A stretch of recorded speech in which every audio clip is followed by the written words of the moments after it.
سلامونه بیا هم په خیر راغلی افغان جرمن انفو ته.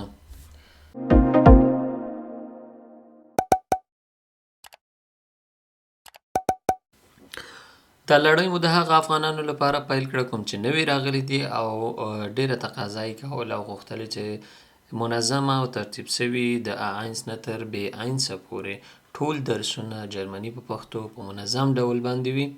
نو دا لړۍ مو پیل کړله. که چیرې تاسو غواړئ چې هم خپل یو څه زده کړئ او داسې موادو پسې ګرځئ چې جرمني په پښتو باندې تشریح سوي وي او یا هم که څوک پیژنئ ورته اړتیا لري، هیله کوم هغوی ته هم ورسوئ. دا درسونه داسې منظم سوي دي چې د A1 نه به شروع کوو تر B1 پورې چې د B1 Prüfung ده هغې پورې به مونږ کار کوو.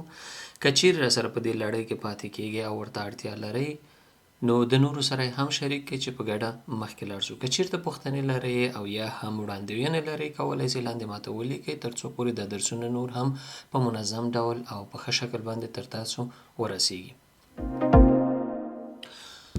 ممکن ډیری لغتونه د اوس لپاره تاسو ته اشنا وي، خو د دې لپاره چې دغه درس په منظم ډول د A1 نه نیولې مخکې لاړ شو، موږ دا لغتونه په ترتیب سره کار کوو او بیا یې ژباړو، په جملو کې کاروو او په دې باندې هم ځان پوهوو چې چیرته کارول کیږي.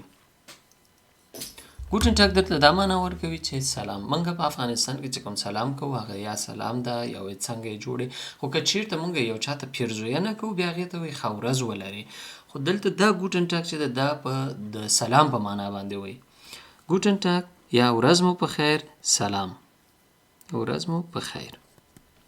ټاګ ورځ ته وایي، ټاګ ورځ.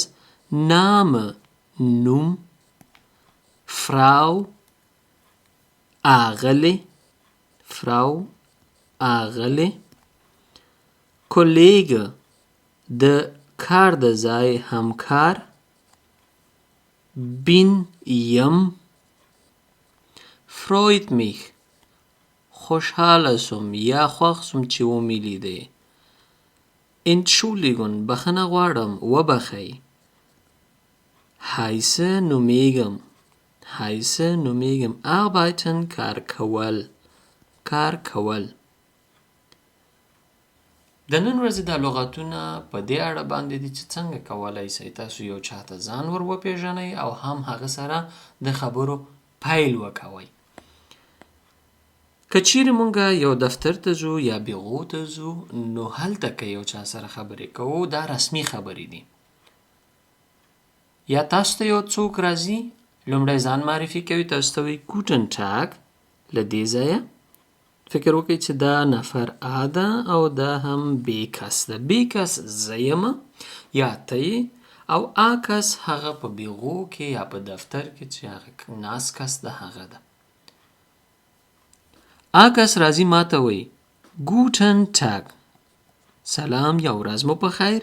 خپل ځان راته راپېژني وایي mein Name ist، mein Name ist Alina Meyer. یو بیلګه الینا مایا.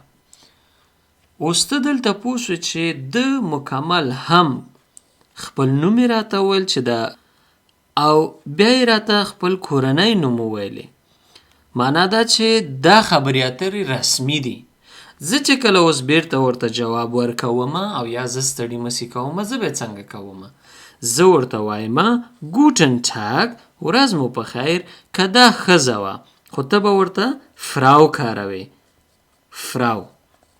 او که نارینه و ته به ورته بیا هی کاروې، یعنی اغلی او ښاغلی. ګوټن ټاګ فراو مایر، دی کورنی نوم ده. فراو مایر، فراو مایر. ich bin، ته هم اوس دلته اړ چې هم د نوم او هم کورنی نوم دواړه سره واخلې. ich bin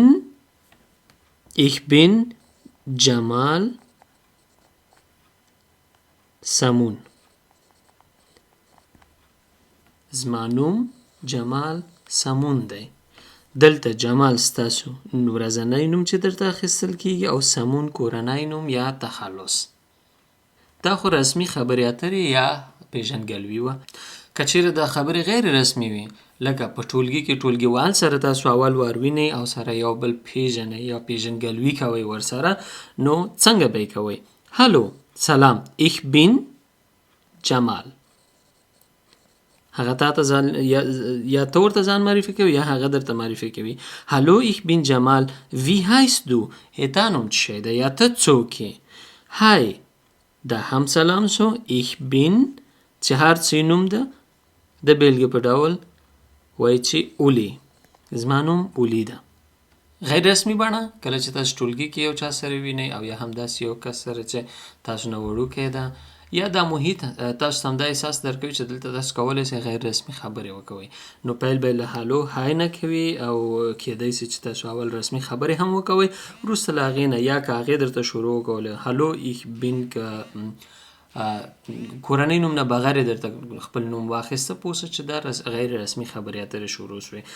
نو ته به هم ورته همداسې بیرته هم پوښتنه کولی شې او ته خپل ځان هم همداسې لنډ ورته معرفي کولی شې تر بیا ښې چارې